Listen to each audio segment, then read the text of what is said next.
Assalamualaikum warahmatullahi wabarakatuh. Innal hamdalillah nahmaduhu wa nasta'inuhu wa nastaghfiruh wa na'udzu billahi min syururi anfusina wa min sayyiati a'malina. May yahdihillahu fala mudilla lahu wa may yudlil fala hadiyalah. Asyhadu an la ilaha illallah wahdahu la syarikalah wa asyhadu anna Muhammadan abduhu wa rasuluh. Allahumma salli ala Muhammad wa ala ali Muhammad kama sallaita ala Ibrahim wa ala ali Ibrahim innaka Hamidum Majid.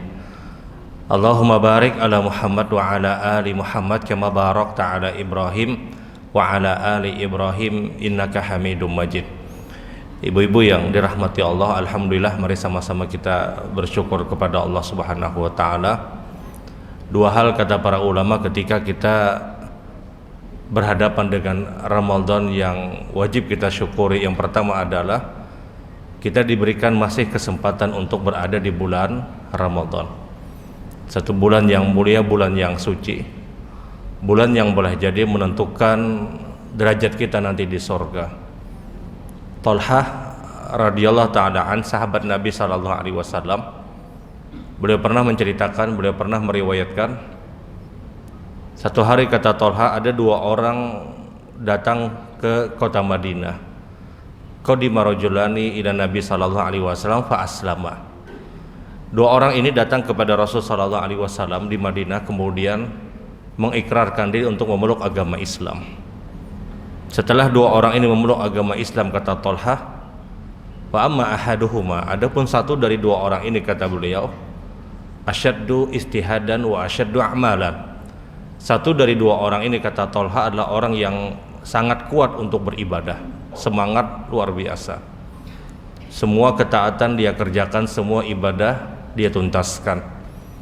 Hatta ghazza bi Nabi sallallahu alaihi wasallam, sampai yang satu dari dua orang ini saking semangatnya, padahal dia adalah orang yang baru memeluk agama Islam, dia meminta izin kepada Rasul sallallahu alaihi wasallam untuk ikut berperang. Dia ikut berperang. Ketika dia berperang, kata Thalhah, orang ini kemudian istushhida, dia meninggal dalam keadaan syahid. Famakasa ahadu minhuma, satu atau orang yang kedua, yang dia ibadahnya slow, ibadahnya santai, tidak sebagaimana ibadah orang yang pertama, maka sasana, orang itu, kata Thalhah, diberikan kesempatan hidup setahun berikutnya. Setahun berikutnya.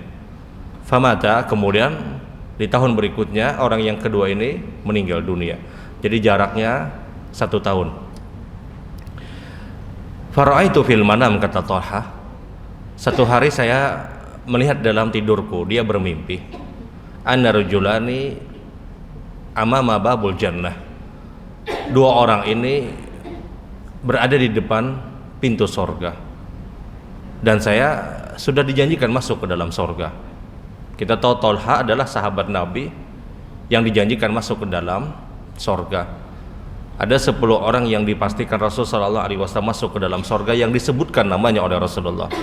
Di antaranya adalah Abu Bakar fil jannah, Umar fil jannah, Utsman fil jannah, Ali fil jannah, Thalhah fil jannah, Zubair fil jannah, Abdurrahman bin Auf fil jannah, Abu Ubaidah ibn Jarrah fil jannah, Sa'ad fil jannah, Sa'id fil jannah. Di antara orang-orang yang pasti masuk surga itu adalah Abu Bakar, Umar, Utsman, Ali, Thalhah, Zubair, Abdurrahman bin Auf, Abu Ubaidah ibn Jarrah, Sa'ad ibn Abi Waqqas, Sa'id ibn Zaid. Ini orang-orang yang pasti masuk surga, termasuk Thalhah. Maka kata Thalhah, saya akan masuk ke dalam surga pada saat itu, dan saya dapatkan dua orang ini berada di depan pintu surga.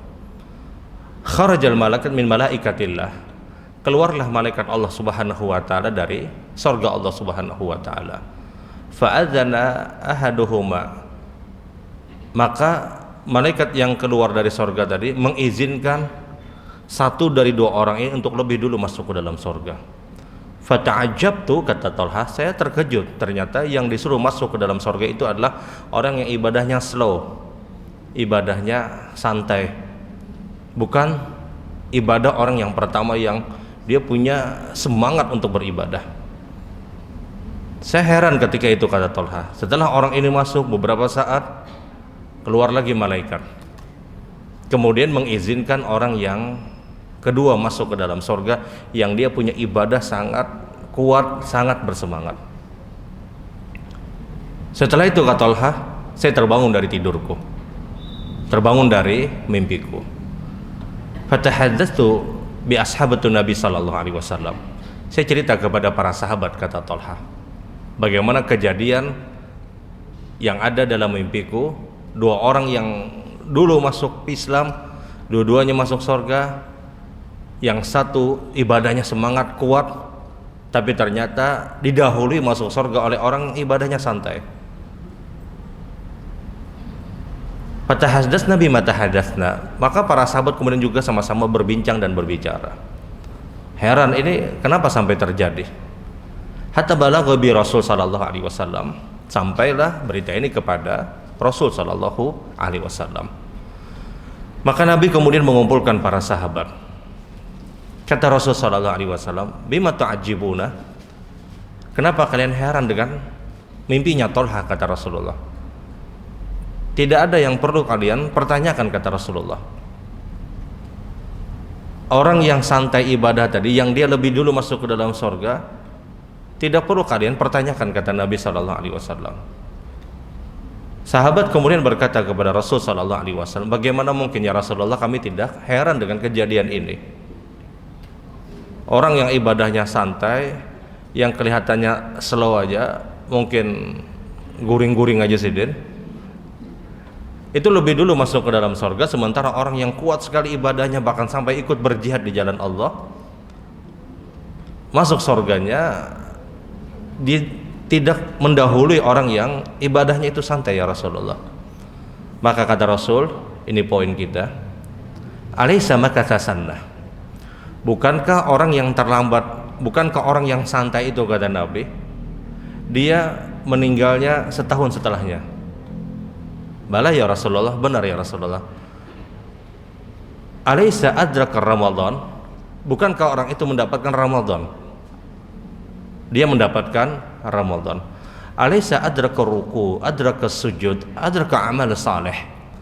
Bukankah orang itu, kata Nabi, dia mendapatkan ruku, sujud, sholat maksudnya, setahun setelahnya? Artinya dia mendapatkan kesempatan. Dia mendapatkan kesempatan untuk beribadah. Dia mendapatkan kesempatan untuk mendapatkan Ramadan. Maka kata Rasul, ketahuilah, perbedaan derajat satu dari dua orang ini sejauh langit dan bumi. Yang ibadahnya yang santai ini, kata Nabi, tapi dia mendapatkan Ramadan, dan dengan Ramadan dia berpuasa, dengan Ramadan mungkin dia melakukan ketaatan, ini menjadikan dia mendahului orang yang semangat tadi, yang dia lebih dulu meninggal dunia, bahkan ikut berperang di jalan Allah, dan derajatnya lebih ditinggikan oleh Allah disebabkan karena makatha sannah, dia hidup setahun setelahnya. Dan kita bersyukur, kita masih mendapatkan Ramadan. Mungkin hadis ini bisa kita ambil pelajaran bagaimana nikmatnya diberikan kesempatan untuk beribadah. Kita diberikan kesempatan untuk ibadah apapun itu, ini menentukan. Walaupun mungkin mohon maaf, zahirnya sidin santai aja, tapi digawi sidin juga. Nang bagus itu semangat digawi dengan model santai sebagaimana sahabat tadi, tapi dia mendapatkan kesempatan untuk beribadah. Orang ini pun, kata Nabi sallallahu alaihi wasallam, mengalahkan orang yang lebih kuat, lebih giat dan lebih bersemangat untuk beribadah. Sekali lagi, kesempatan untuk mendapatkan Ramadan ini kesempatan yang harus dimanfaatkan. Ini kesempatan yang boleh jadi menentukan derajat kita di surga. Kesempatan yang boleh jadi, mohon maaf, mungkin mendahului masuk surganya kita dibandingkan dari orang-orang yang tidak mendapatkan sebagaimana yang hari ini kita dapatkan. Yang kedua, kata para ulama, kita lazim harus bersyukur ketika kita berhadapan dengan Ramadan khususnya, mudahnya kita menjalankan ketaatan, mudahnya kita melakukan ketaatan. Kita harus ingat semua ibadah yang kita bangun, ibadah yang kita kerjakan, itu mutlak karena pertolongan Allah Subhanahu wa taala. Maka hendaknya seorang muslim senantiasa meminta kepada Allah Subhanahu wa taala agar apa? Agar dimudahkan untuk beribadah. Sehingga doa yang tidak boleh kita lepaskan di setiap kesempatan kita berdoa adalah kalimat Allahumma a'inni ala dzikrika wa syukrika wa husna ibadatika. Allahumma a'inni, ya Allah bantu hamba untuk senantiasa ala dzikrika, untuk senantiasa ingat kepada Engkau, untuk senantiasa bersyukur kepada Engkau, dan untuk senantiasa memperbaiki kualitas ibadah hamba kepada Engkau ya Allah. Ini doa sampai disampaikan Nabi SAW kepada Mu'ad, wahai Mu'ad, jangan pernah engkau tinggalkan doa ini. Karena kita harus sadar semua ibadah yang kita kerjakan itu mutlak karena pertolongan Allah Subhanahu wa taala. Ada orang yang semangat untuk ibadah tapi dia tidak ditolong oleh Allah untuk menjalankan ketaatan. Bisa apa orang ini? Ada orang mengetahui ibadah tersebut tapi dia tidak ditolong oleh Allah untuk melakukan ketaatan tadi. Karena ibadah yang kita kerjakan itu mutlak karena pertolongan Allah Subhanahu wa taala. Nah, dua hal ini kata para ulama harus kita sadari ketika kita berada pada Ramadan yang sampai hari ini, hari yang keberapa Bu hari ini? 14. Oh 15 kan sudah. Hari yang ke-15. Hari yang ke-15. Baik ibu-ibu yang dirahmati Allah, pagi hari ini kita mengkaji ulang tentang beberapa sunnah-sunnah gerakan di luar ataupun di dalam sholat. Dan ulun ambil waktu sekian waktu, kemudian kita dialog dari apa yang disampaikan, atau mungkin ada hal yang perlu untuk kita perbincangkan di kesempatan pagi hari ini. Baik, kita akan masuk pada beberapa sunnah gerakan di luar sholat dan di dalam sholat. Ada beberapa sunnah yang dianjurkan baik di luar sholat ataupun di dalam sholat. Kita mulai dulu secara ringkas berkaitan dengan gerakan yang dianjurkan ketika kita berada di luar dari sholat kita. Maksud di luar dari sholat inilah gerakan-gerakan yang tidak ada di dalam sholat, tapi kita disunahkan untuk melakukan gerakannya.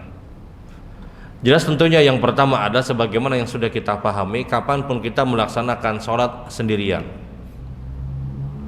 baik sholat sunnah ataupun sholat wajib yang sendiri, kemudian ada orang yang akan melintasi sholatnya kita, maka kita dianjurkan untuk menahan orang ini dengan melakukan gerakan tangan kita.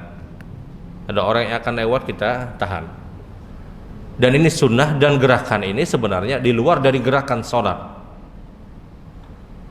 Kita melakukan gerakan untuk menahan orang agar dia tidak melewati tempat sholat kita, itu sunnah, sangat-sangat dianjurkan. Dan ini hanya berlaku kapan? Ketika kita melaksanakan sholat sunnah. Dan ini hanya berlaku kapan? Ketika kita melaksanakan sholat wajib sendiri. Adapun kalau seandainya sholatnya berjamaah, baik sholat wajib yang berjamaah atau tarawih yang berjamaah, kemudian ada orang yang akan melewati atau melintasi kita pada saat kita sholat, maka tidak dianjurkan untuk melakukan gerakan tadi. Kita sholat berjamaah, taruhlah misalnya di shop yang kedua, tahu-tahu orang yang ada di shop yang pertama dia batal. Kalau dia batal, mau tidak mau dia harus keluar dari jamaah tadi. Ketika dia keluar dari jamaah, maka konsekuensinya adalah melewati dan melintasi orang-orang yang sedang sholat. Dalam kasus yang seperti ini, kita biarkan, bahkan kita berikan ruang untuk apa? Untuk dia melewati kita. Dia di depan kita, kemudian dia ingin minta jalan misalnya, itu dibuka sedikit, jangan dikarasi, apalagi dikajali, keluar disikut-sikut sini misalnya. Justru diberikan kesempatan, ruang untuk apa? Untuk dia melewati. Dan dia pasti melintasi orang-orang yang sholat. Di poin ini kita tidak boleh untuk menghalangi orang tadi. Tidak boleh untuk menghalangi orang tadi. Dan di poin ini juga orang yang batal dia harus keluar, jangan dia bertahan di tempat tersebut. Kalau kita sudah tahu kita ini batal, maka kita jangan berdiam. Kenapa? Karena itu akan memutus shaf. Supan Jasidin keluar Jasidin. ya artinya ya sudah dia harus keluar. Dia harus keluar. Karena ini memutus shaf. Kalau kita batal di dalam sholat, ya sudah kita harus keluar. Kita harus keluar. Karena diamnya kita pada saat kita sudah batal sholat kita itu memutus shaf. Dan kita yang ada di belakang harus memberikan ruang atau jalan agar orang ini bisa melintasi dan melewati orang-orang yang sedang sholat. Nah, dalam kasus yang seperti ini kita tidak dianjurkan untuk menghalangi orang ini. Menghalangi misalnya, itu tidak dianjurkan. Karena gerakan untuk menghalangi orang yang melintasi orang yang sholat adalah kapan? Ketika kalau kita sholat sendirian, baik sholat wajib ataupun sholat sunnah. Dan syarat menghalangi orang agar tidak melintasi orang yang sholat adalah lewatnya dia persis di depan kita. Kalau lewatnya jauh benar juga, kadang perlu hawar-hawar kayaknya. Sembahyang di sini, lewatnya di sini misalnya. Ya kada perlu, karena dikira orang mengiosidin. Karena kita memberikan gerakannya kalau dia persis di depan kita. Dan yang terlarang melewati orang yang sholat itu adalah kalau kita melewatinya persis di depan orang yang sholat, yang itu adalah dalam jangkauan sujudnya. Tapi kalau di luar dari jangkauan sujud, maka kita boleh melewati. Ada orang sholat di shaf yang ketiga ini misalnya, di shaf yang ketiga, kita melewati dari shaf yang pertama, apakah boleh? Boleh. Kenapa? Karena lewatnya kita di luar dari jangkauan sujudnya dia. Nah, jangkauan sujud itu biasanya adalah sejadah yang dia gelar atau shaf yang dia bikin, shaf putih ini misalnya, itu jangkauan sujudnya. Maka melewati orang yang sholat di luar dari jangkauan sujudnya, apakah boleh? Boleh. Dia sholat sunnah, apakah boleh kita melewatinya? Boleh, selama itu di luar dari jangkauan sujud. Sembahyangnya di paling belakang sana misalnya, parak lawang di ujung sana, kita di sini misalnya, jarak kawan nangkar tapi tahu, jangan lewat lo ya, ada yang sembahyang. Nah, hendak lewat kar tahu juga, iyalah ya. Itu bukan sesuatu yang terlarang sesungguhnya. Kita boleh melewati orang yang salat kalau di luar dari jangkauan sujud. Tapi kalau di dalam jangkauan sujud, ini yang terlarang. Dan larangan ini pun hanya berlaku di dalam salat wajib yang sendiri atau salat sunnah yang sendiri. Tapi kalau dia salatnya berjamaah, maka tidak ada larangan pian bolak-balik. Orang salat berjamaah pian bolak-balik melewatinya, apakah boleh? Boleh. Contoh, pada saat salat berjamaah ternyata ada shaf yang kosong di depan. Kita sudah selesai wudu misalnya, dan kita akan masuk salat berjamaah, ternyata kita lihat ada shaf yang masih kosong di depan, yang tidak diisi oleh jamaah pada saat itu. Apakah boleh kita melewati orang-orang tadi untuk masuk ke shaf yang kosong tadi? Hukumnya boleh. Karena melintasi dan melewati orang yang sholat berjamaah itu boleh. Karena kalau kita bicara sutra atau pembatas sholat berjamaah itu ada pada seorang imam. Ada pada seorang imam. Imam itu sudah menjamin bahwasanya kita boleh melintasi orang-orang yang ada di belakang. Imam di dalam sholat berjamaah itu sutra, seakan-akan sutra yang dia adalah jaminan untuk kita boleh melintasi dan melewati orang-orang yang sedang sholat.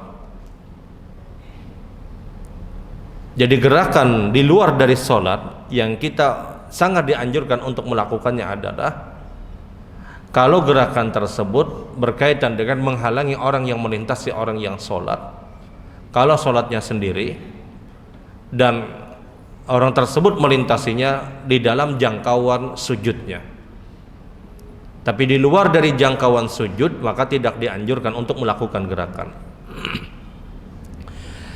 Kemudian yang kedua, di antara sunnah melakukan gerakan di luar dari gerakan yang semestinya di dalam sholat adalah ketika kita mengisi shaf di dalam sholat berjamaah.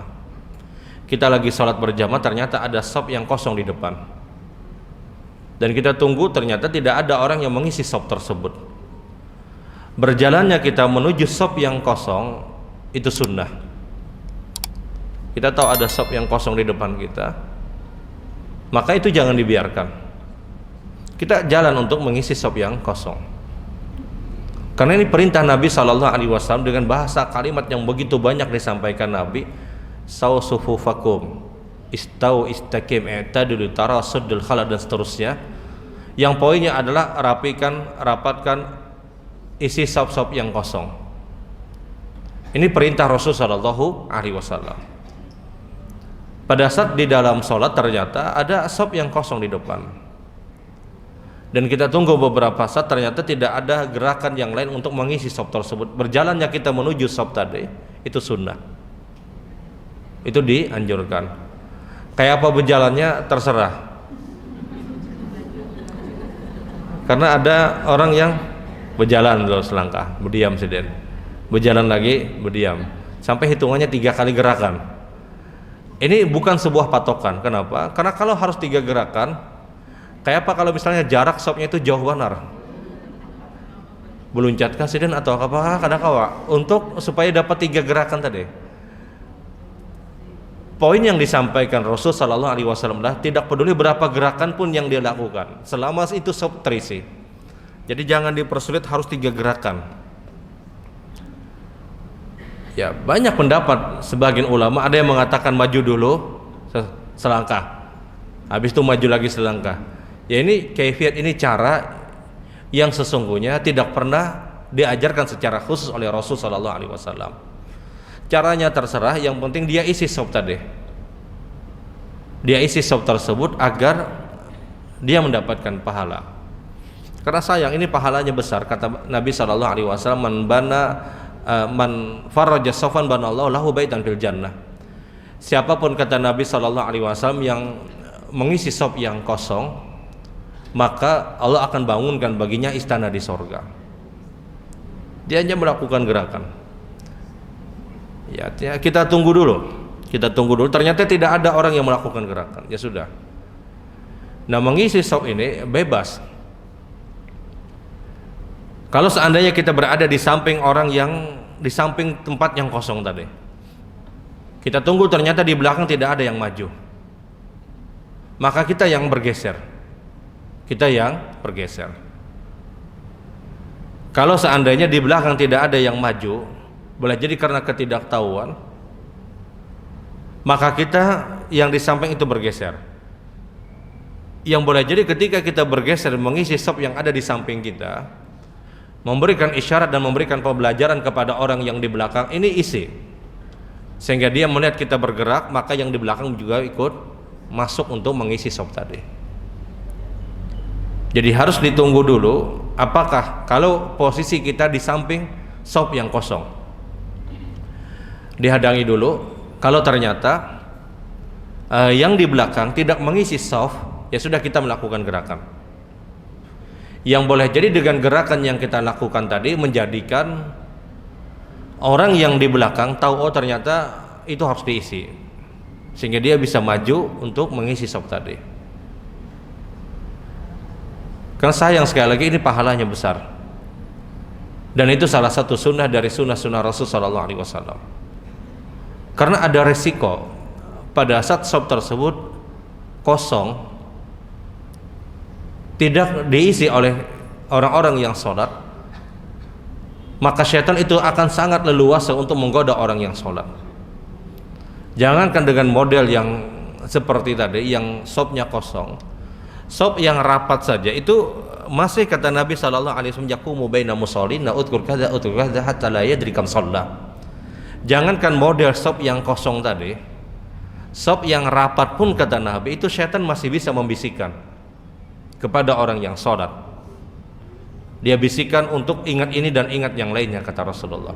Apalagi kalau shop itu kosong, maka itu akan lebih memberikan leluasa kepada syaitan, sehingga dia isi.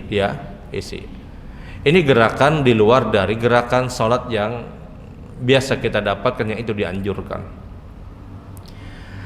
Adapun gerakan di dalam sholat yang dianjurkan, yang hukumnya sunnah adalah, yang pertama jelas tentunya pada saat kita takbiratul ihram atau takbir, meletakkan tangan itu di atas dada atau di atas pusat itu hukumnya sunnah.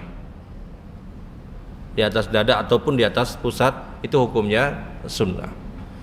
Dan tidak ada tempat keadaan yang meletakkan kedua tangan kita pada saat kita salat pada posisi berdiri di luar dari dua keadaan ini.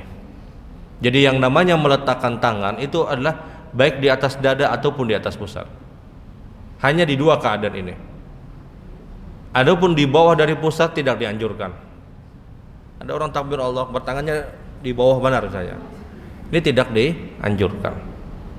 Hanya dua keadaan ini, baik di atas dada dia atau di atas pusat. Dan di atas dada jangan berlebihan, jangan nang parak bulu juga. Parak kayak ini misalnya, kayak ini.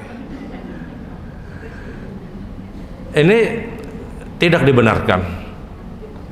Dan itu tidak ada contoh dari Rasul sallallahu alaihi wasallam. Jadi pilihannya kalau tidak di atas dada, di atas pusat. Dan ini sunnah. Apakah boleh orang tersebut tidak meletakkan tangannya di atas dada atau di atas pusat? Apakah sholatnya sah? Sholatnya sah. Tapi dia tidak mendapatkan pahala sunnah. Kita tahu ada orang yang takbir Allah Akbar kemudian dia lepas. Kalau pian umrohan atau hajian misalnya, ada orang-orang yang seperti ini. Khususnya mazhab Malikiyah, yang dia takbir Allah Akbar kemudian dia lepas. Dia tunggu aja. Ruku hanya sidin ruku. Jadi dia tidak letakkan. Apakah boleh? Kalau bicara hukum boleh, boleh. Kalau bicara apakah sah, itu sholatnya sah. Tapi dia tidak mendapatkan pahala sunnah. Tidak mendapatkan pahala sunnah. Kemudian sunnah yang kedua berkaitan dengan gerakan di dalam sholat juga adalah ketika kita ruku, maka posisi tangan kita itu benar-benar harus berada di lutut kita.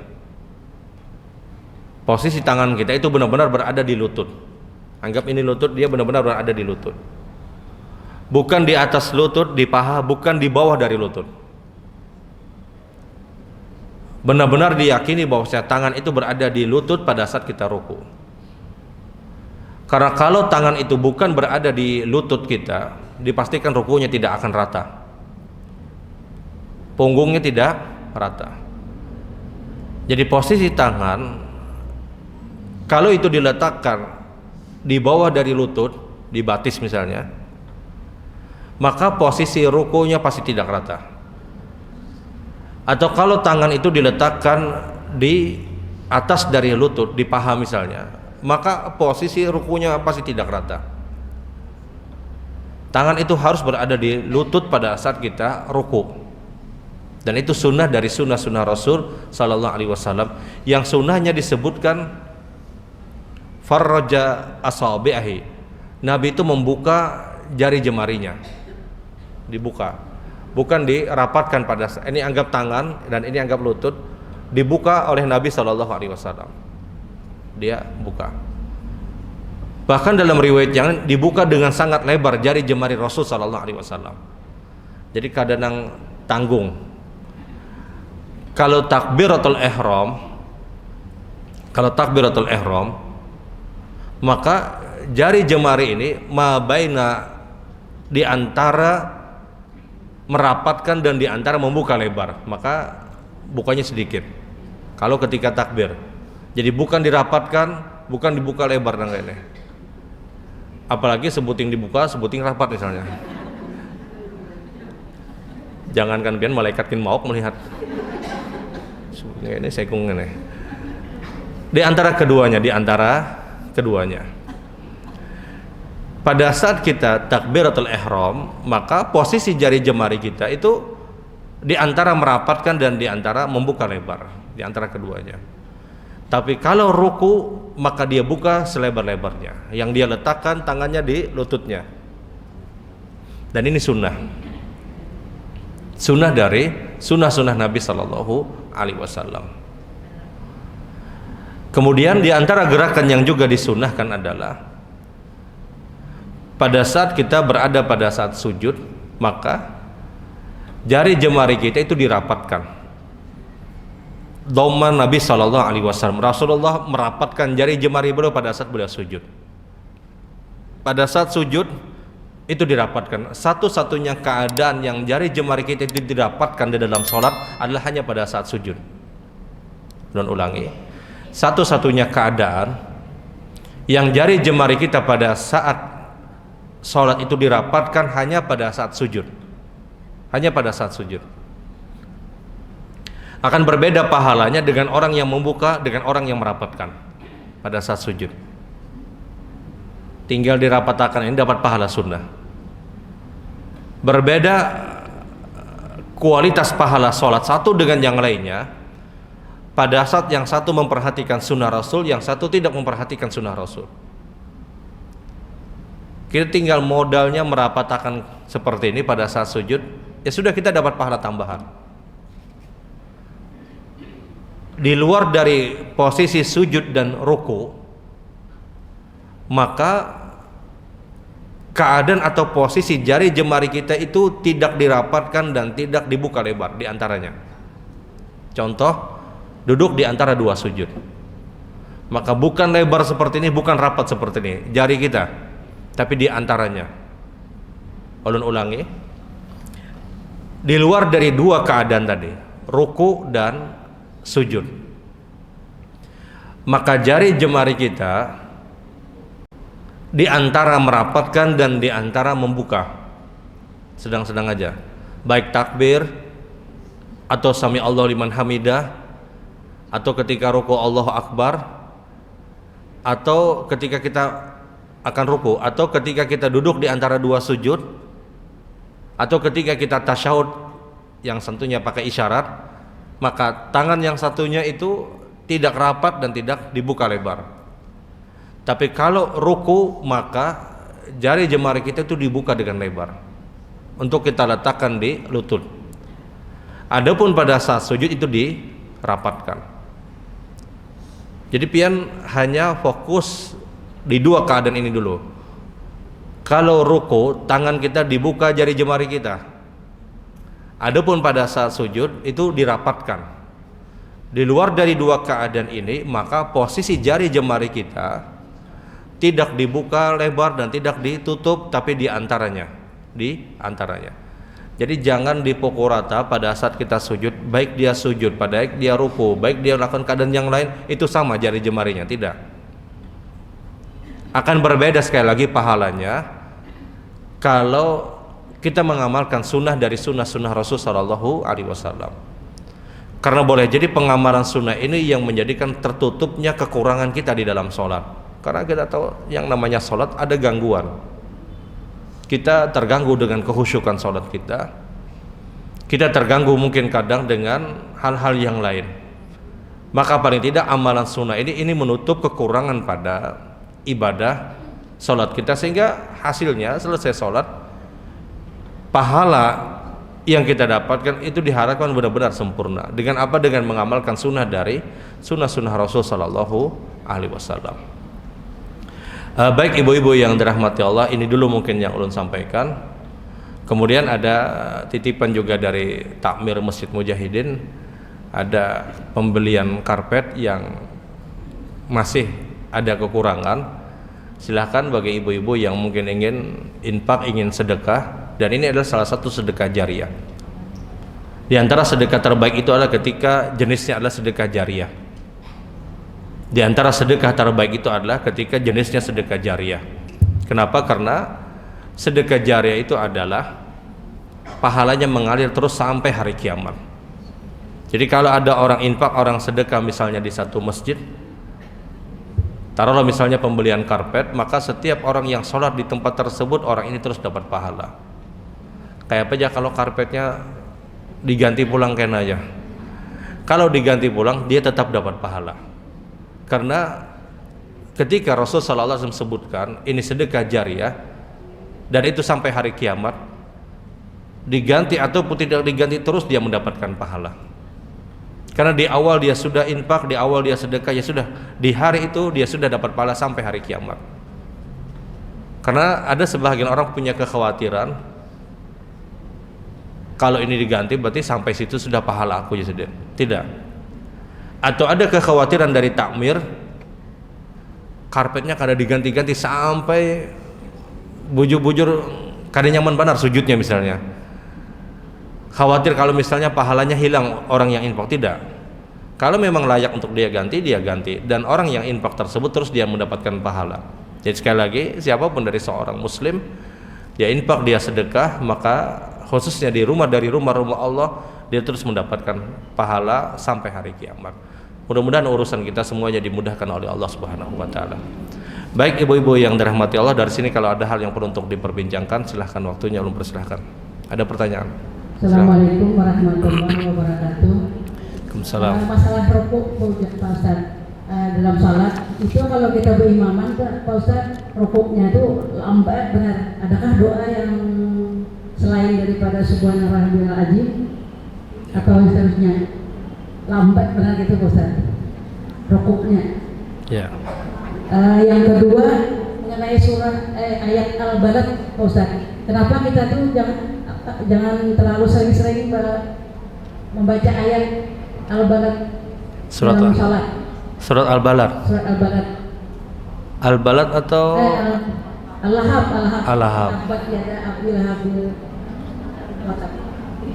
Kenapa Pak Ustaz, ada dalilnya apa? Ya.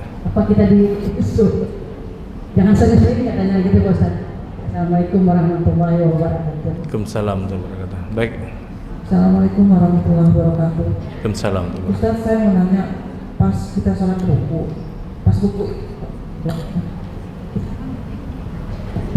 itu Ustaz, terusnya kalau ruku itu nggak ada doa di ruku kan, terusnya posisinya kan harus rata kata Ustaz tadi. Kalau kita sakit pinggang terus gimana Ustaz? Jadi nggak terlalu rata kayak gitu, apakah boleh itu Ustaz? Ya. Terus lagi saya mau nanya, kalau misalnya kan mau sholat tahiyat masjid Ustaz ya, kita kan langsung masuk masjid itu langsung mau sholat, ada orang di depan kayak gitu, kita sholat tapi kan udah pakai ngalangin kayak gitu. Terusnya saya diusir, katanya jangan sholat di sini, ngadep saya kayak saya disolatkan. Padahal nggak apa-apa kali Ustaz yang kayak gitu. Ya. Bingung juga saya. Terusnya yang itu Ustaz apa tadi lagi? Udah. Assalamualaikum warahmatullahi wabarakatuh. Waalaikumsalam. Sidin betapun gin bingung, apalagi nang menjawab. Baik, ada yang lain?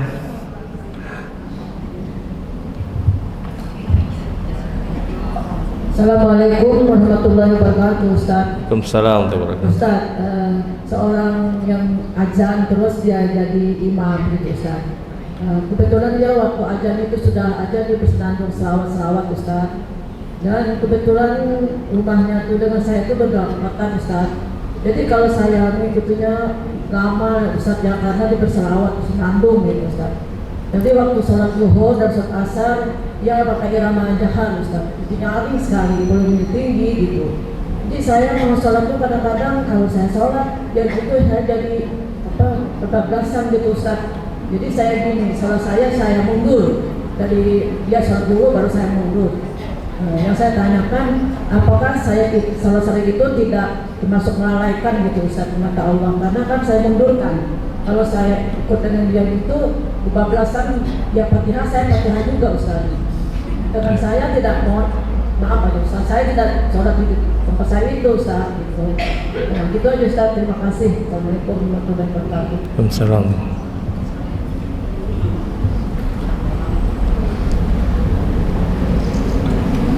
Assalamualaikum warahmatullahi wabarakatuh Ustaz. Waalaikumsalam. Iya, yang mau saya tanyakan itu apabila di usia 66 tahun punya penyakit diabetes, kemudian beliau itu ingin puasa tapi khawatir dengan diabetesnya. Padahal kan dalam kesehatan itu justru untuk penyakit diabetes itu akan kalau dibuat puasa itu malah tambah berkurang gitu ya.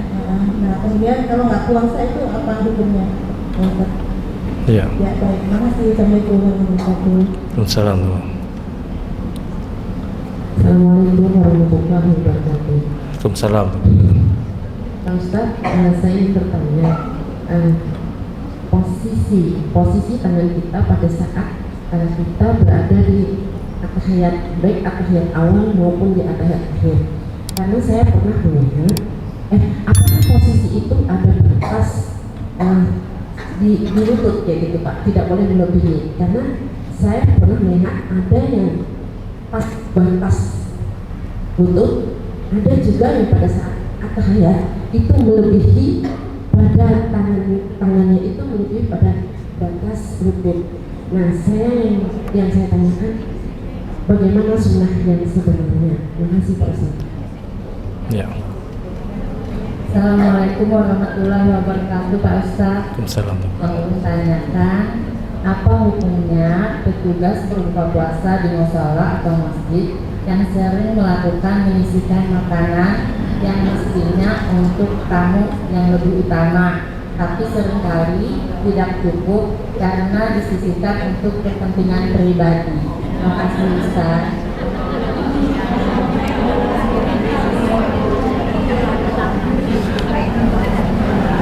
Ya. Cukupkah?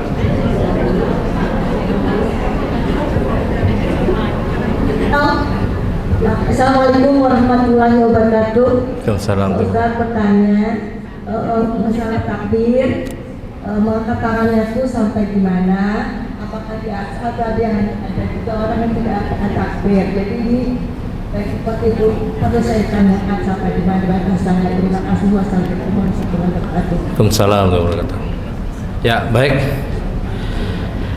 Kita jawab dulu yang pertama tentang ketika pada saat mendapatkan sholat dan ternyata rukunya lama, apa yang harus kita baca, apa yang harus kita lakukan.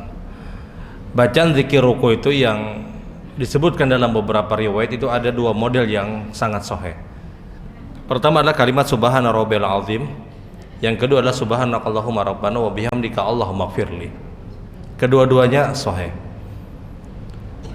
Pada saat kita mendapatkan imam, dia rukunya lambat, apa yang harus kita baca selain dua zikir tersebut? Tidak ada bacaan yang lain. Tidak ada bacaan yang lain.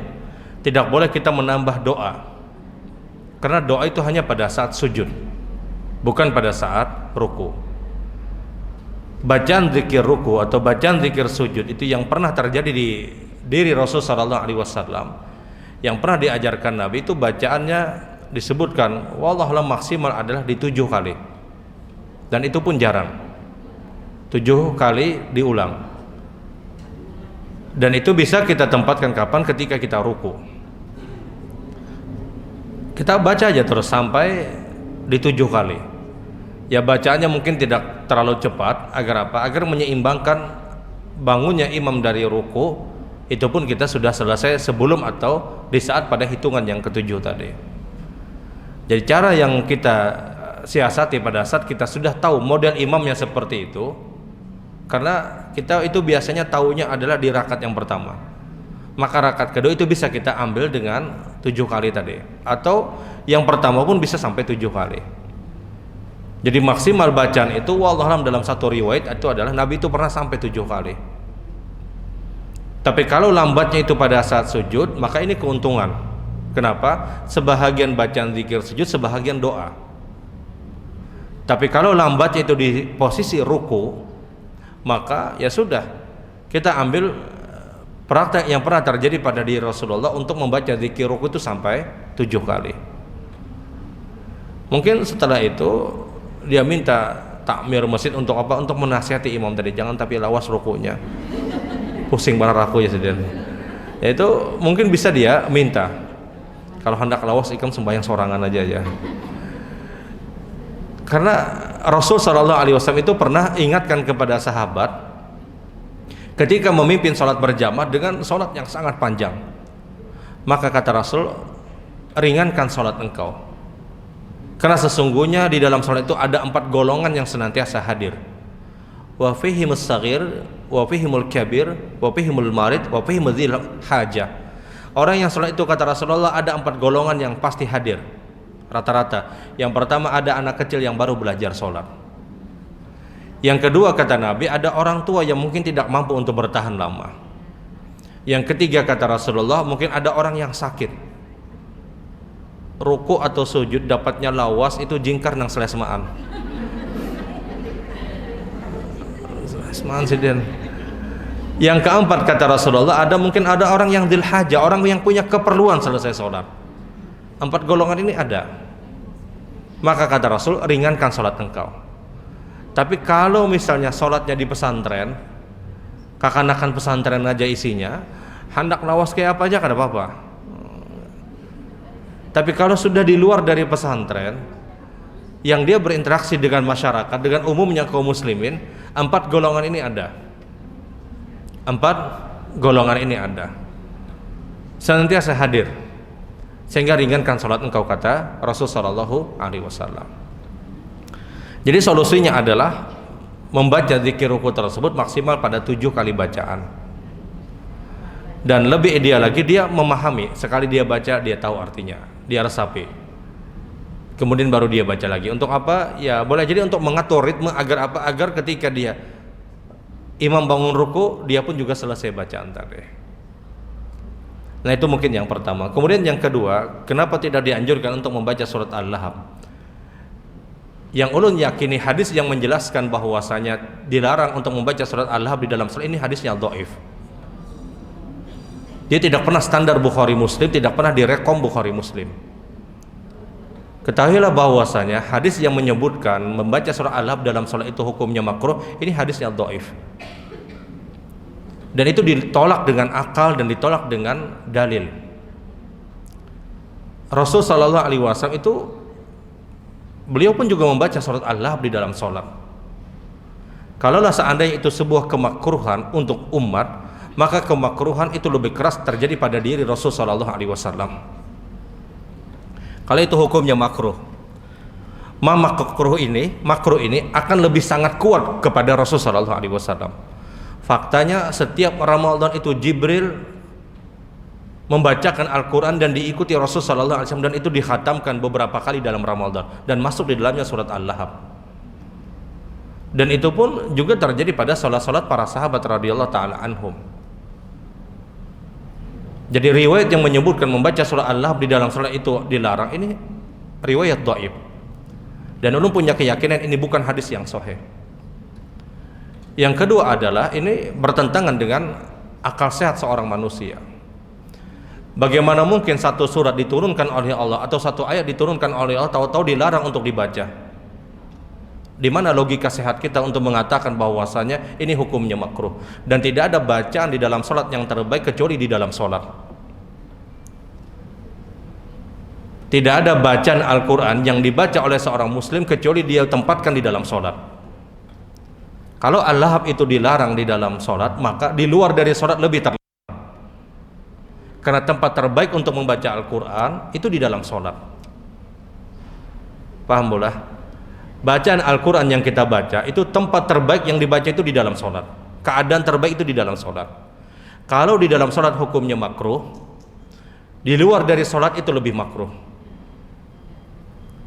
Sehingga ulun katakan ini ditolak aklan wa naklan, ditolak logika dan ditolak dalil. Tidak ada dalil sahih yang menyebutkan Al-Lahab itu terlarang. Ini semua hadis yang membicarakan tentang makruh membaca Al-Lahab di dalam salat, ini semuanya hadisnya dhaif. Karena mereka beranggapan bahwa ini celaan kepada paman Rasul. Ya wajar dicela, kenapa? Abu Lahab kafir dan dipastikan masuk dalam neraka. Kalau seandainya Al-Lahab itu terlarang di dalam salat, maka abasa pun terlarang. Abasa wa tawalla. Kenapa? Karena itu ayat bicara tentang kesalahan Rasul sallallahu alaihi wasallam. Ketika Nabi berdakwah dengan orang-orang kafir, pembuka-pembuka kafir, tahu-tahu ada orang buta datang kepada Rasulullah minta diajarkan. Seakan-akan Nabi tidak menyukai kedatangan orang ini. Kenapa? Karena Rasulullah sedang sibuk dengan orang kafir pada saat itu untuk berdakwah. Maka turunlah ayat Al-Quran, abasa wa tawalla an ja'ahul a'ma. Muka engkau wahai Muhammad telah masam karena datangnya orang buta kepada engkau. Kalau Al-Lahab itu dilarang untuk dibaca dalam salat, abasa harus terlarang. Kenapa? Ini abasa membuka aib Rasul sallallahu alaihi wasallam. Faktanya abasa itu pun juga dibaca. Sehingga semua hadis yang bicara tentang Al-Lahab dilarang untuk dibaca di dalam salat ini semuanya hadisnya dhaif. Hadisnya lemah. Karena kita punya argumen kuat, hadisnya lemah dan itu ditolak dengan akal. ditolak dengan akal. Itu mungkin yang kedua. Kemudian yang selanjutnya, bagaimana kalau seandainya ruku kita tidak bisa maksimal? Ya karena tadi terkendala dengan encok kah, sakit pinggang tadi? Sakit pinggang. Ya pertama berurut dulu misalnya supaya bagus rukunya. Ya kalau seandainya terjadi ya sudah, fattaqullaha mastata'tum, bertakwalah semampu kalian kata Allah. Inna dina yusrun wa lan yushadda adina ahadun ilal ghalabah.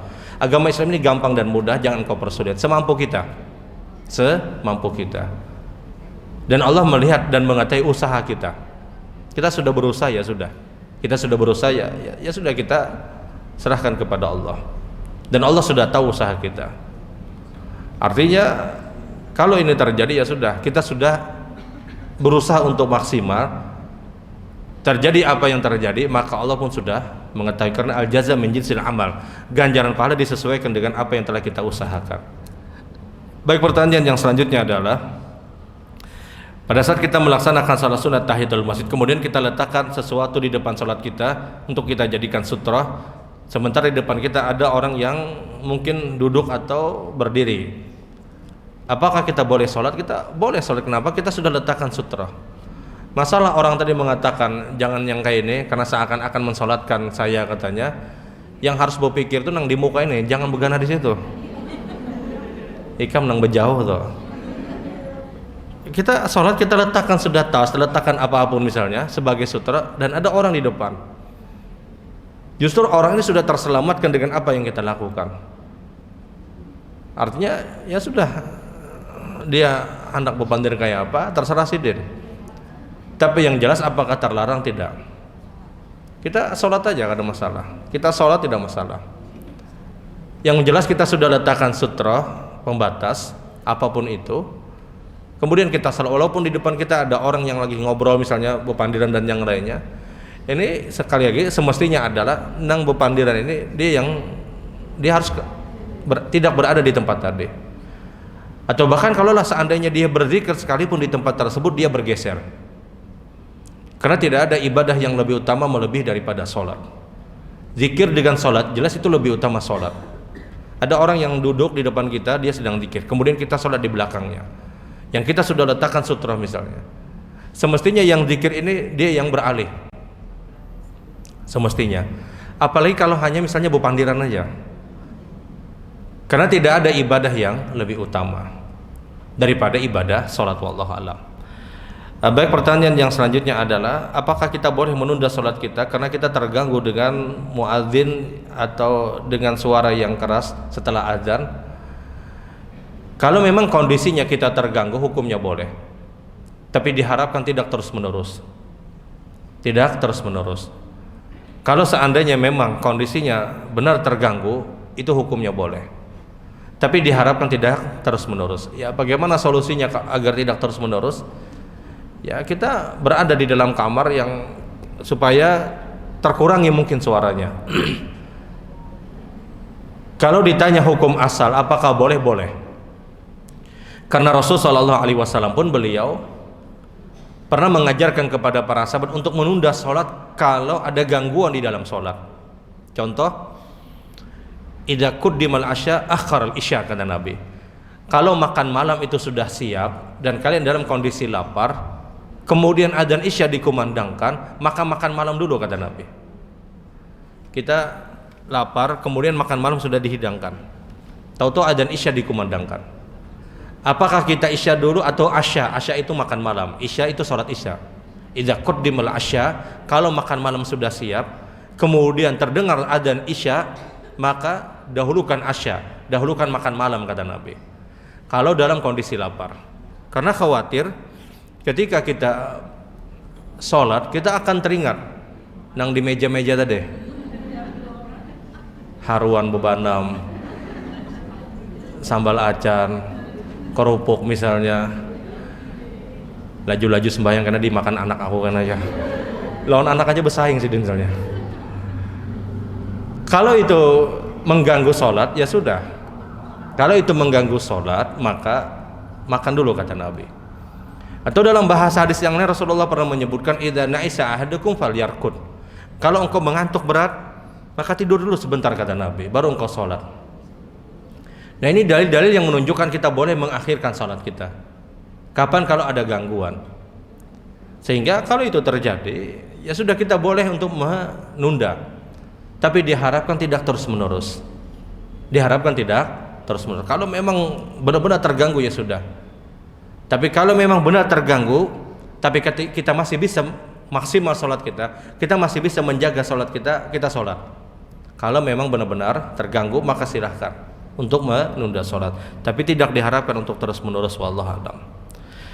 Baik, pertanyaan yang selanjutnya adalah bagaimana ada orang yang sudah berusia berapa tadi 66 tahun, kemudian dia punya penyakit diabetes dan khawatir kalau berpuasa dan yang lainnya, apa yang dia lakukan? Kalau seandainya puasanya dia tidak memudaratkan dia berpuasa. Karena biar bagaimanapun puasa itu lebih baik. Seorang yang sakit boleh tidak berpuasa kalau puasanya dia memudaratkan dirinya. Bagaimana menghitung orang itu terjadi kemudaratan? Dia datang ke ahli, dia datang ke dokter spesialis misalnya, dia tanya kondisi dia kayak apa. Apakah secara medis dia bisa untuk puasa? Kalau satu dokter menyebutkan tidak boleh, dia datang ke dokter yang lain sampai dia punya keyakinan. Benar-benar sampai dia yakin dia tidak dianjurkan untuk berpuasa, dia tidak berpuasa. Tapi kalau dia belum datang ke ahli, mengira-ngira aja, ini ilmu kira-kira ini kadang kawa. Ini kira-kira aku begaring pangnah aja. Ini tidak bisa. Dia harus punya bukti apakah dia boleh tidak berpuasa dengan kesehatan yang sekarang dia dapatkan. Tidak boleh kita mengira-ngira, oh ini kira-kira kada kawa. Tapi kalau kita yakin kita bisa, ya sudah puasa. Tapi ternyata faktanya ketika kita berpuasa terjadi kemudaratan, maka baru kita bertanya. Karena biar bagaimanapun antasumu khairul lakum, kata Allah, engkau berpuasa itu lebih baik. Biar bagaimanapun berpuasa itu lebih baik. Kita musafir, kita boleh untuk berbuka. Tapi biar bagaimanapun berpuasa itu lebih baik walaupun kita safar. Karena jelas ayatnya. Jelas ayatnya, wa antasumu khairul lakum, engkau puasa itu lebih baik kata Allah. Safarnya ke Jakarta, duduknya di pesawat aja misalnya, bulik pulang pesawat pulang, itu tidak berat. Kadang safar ke hulu sungai itu lebih berat daripada ke Jakarta. Pakai mobil sekian jam, 5-6 jam misalnya. Pesawat sini duduk aja, urusan sebentar kemudian dia balik lagi. Padahal jarak Jakarta itu lebih jauh. Tapi masyaqqah yang dia dapatkan, kesulitan yang dia dapatkan tidak berat. Sehingga model yang seperti ini puasa lebih baik. Sama dengan orang yang sakit, dia tanya dulu kepada ahli. Dia mulai dulu, dicoba dulu puasa. Kalau seandainya dia tidak mampu, ya sudah. Itu pun juga harus ditanya dengan ahli. Dia usahakan maksimal untuk berpuasa. Kalau seandainya dia tidak mampu, dia minta kepada ahli kesehatan untuk apa? Untuk cari obat agar dia mampu untuk berpuasa. Karena biar bagaimanapun berpuasa itu lebih baik kata Allah. Baik, pertanyaan yang selanjutnya adalah di mana posisi tangan kita pada saat kita berada di tasyahud awal ataupun tasyahud yang kedua. Apakah melewati lutut kita atau kita memegang lutut kita? Ini khilaf cukup kuat dan ini hanya pilihan sikap. Benar memang sebahagian ulama menyebutkan anggap ini lutut, ada orang yang mensejajarkan, ada orang yang melewati kemudian seakan-akan dia pegang. Ini khilaf. Anggap ini lutut, ujungnya ini, ada orang yang mensejajarkan dengan tangannya, ada orang yang melewatkan, dia pegang seperti ini. Ya ini khilaf. Sebahagian ulama menyebutkan dia sejajarkan, sebahagian ulama tidak dia sejajarkan. Ini khilaf. Dan kedua-duanya diperbolehkan. Kedua-duanya diperbolehkan. Telunjuk, ini anggap telunjuk isyarat, ini anggap ujung dari lutut, dia majukan atau dia sejajarkan telunjuknya dengan lutut, ini pun khilaf. Karena riwayatnya hanya menyebutkan Nabi meletakkan tangan kanan di kaki Rasulullah, di paha Rasulullah, dan tangan kiri di paha atau di kaki Rasul Shallallahu Alaihi Wasallam yang sebelah kiri, dan tidak disebutkan secara jelas apakah melewati lutut atau tidak melewati lutut, sehingga khilaf. Makanya ada sebagian orang yang lebih menganjurkan jangan dilewatkan katanya. Ada yang menyebutkan dia lewatkan, kenapa? Ya ini khilaf. Kedua-duanya diperbolehkan. Dan wallahualam ini tidak bicara afdol ya, ini bicara tentang hukumnya diperbolehkan. Ada sebagian orang yang memundurkan, ada sebagian orang yang melewatkan, ada sebagian orang yang meratakan. Wallahualam ini khilaf. Dan sekali lagi ini hanya pilihan sikap. Wallahualam. Kemudian pertanyaan yang selanjutnya, apakah boleh orang yang petugas buka puasa mengambil wudu hulu sih, Den? Ya tidak ideal, dan ini tidak amanah dan terjadi pengkhianatan, dan jelas ini berdosa. Kenapa ulun katakan berdosa? Bukankah orang yang sedekah, infak untuk berbuka puasa itu untuk orang yang berbuka puasa di masjid secara umum? Kita pada saat buka donasi untuk buka puasa di masjid, maka tempatnya di masjid secara umum, kecuali memang makanan tersebut lebih setelah selesai buka puasa, silahkan. Tapi kalau orang belum berbuka, belum semuanya datang, belum azan, atau belum terjadi sholat, tahu-tahu sudah disisihkan misalnya, maka ini tidak ideal dan tidak diharapkan. Dan sekali lagi ini jelas pengkhianatan pada amanah yang sudah disampaikan oleh kaum muslimin, dan tidak baik tentunya sikap yang seperti itu. Ada perhitungan nanti pada kehidupan akhirat, jelas ada perhitungan pada kehidupan akhirat. Ya artinya kalau memang sudah selesai dia layani, sudah selesai misalnya jamaah sudah makan dan yang lainnya, masih ada sisa, ya silahkan, daripada mubazir misalnya, Tapi kalau seandainya belum, ya tidak ideal. Sekali lagi ulun bicara ini hukum umum seperti itu. Artinya tidak layak dan tidak baik bagi siapapun untuk apa? Untuk mendahului. Setiap masjid atau musola yang dia membuka donasi untuk buka puasa, mereka itu orang-orang yang infak, orang-orang yang sedekah berharap nang berbuka ini nang di masjid ini, kan seperti itu. Donasi yang dibuka di setiap masjid atau musola untuk buka puasa ada tempatnya di masjid secara umum, kecuali memang lebih, ya sudah silahkan. Lebih misalnya ya amanah ini disampaikan kepada petugas dan silakan dia untuk menyelesaikan. Kalau misalnya ada kelebihan, dia sumbangkan, dia berikan kemana, dia manfaatkan, silahkan, dengan catatan semuanya sudah tercover, semuanya sudah terpenuhi. Karena sayang misalnya kalau seandainya dia lebih dulu mengambil, tahu-tahu ada orang yang baru datang, dapatnya kurmanya sebuting aja lagi misalnya dengan air, sementara yang lain dapat misalnya, kan kasihan kalau seandainya makanan itu masih ada. Jadi sekali lagi tidak ideal, wallahu alam. Baik, pertanyaan yang selanjutnya adalah bagaimana mengangkat tangan pada saat takbir, pada saat kita mengerjakan sholat. Mengangkat tangan pada saat takbir atau pada saat kita sholat itu adalah di dua keadaan. Hasba ma baina mankibai, yang pertama sejajar dengan bahu, tangan kita sejajar dengan bahu. Yang kedua, pergelangan kita yang sejajar, yang jempol kita hampir menyentuh telinga, ujung daun telinga kita. Jadi yang pertama yang sejajar itu adalah jari jemari kita sejajar dengan bahu. Yang kedua, pergelangan kita yang sejajar. Ini posisi mengangkat kedua tangan. Di luar dari dua keadaan ini tidak dianjurkan, baik di bawah seperti ini Allahu Akbar atau di atas Allahu Akbar. Ini tidak dianjurkan. Mohon maaf, yang paling banyak itu yang di bawah dari Allahu Akbar dan lainnya. Yang paling banyak seperti ini. Dan ini tidak disunahkan oleh Rasul Sallallahu Alaihi Wasallam. Tapi kalau pian kejar apakah sholatnya sah? Sholatnya sah. Sholatnya sah. Kenapa? Karena dia melakukan takbir. Tapi mengangkat kedua tangan ini yang tidak ideal, kecuali hanya di dua keadaan tadi, sejajar dengan pergelangan dengan bahu atau jari jemari kita yang sejajar. Ini yang disunahkan, wallahu alam.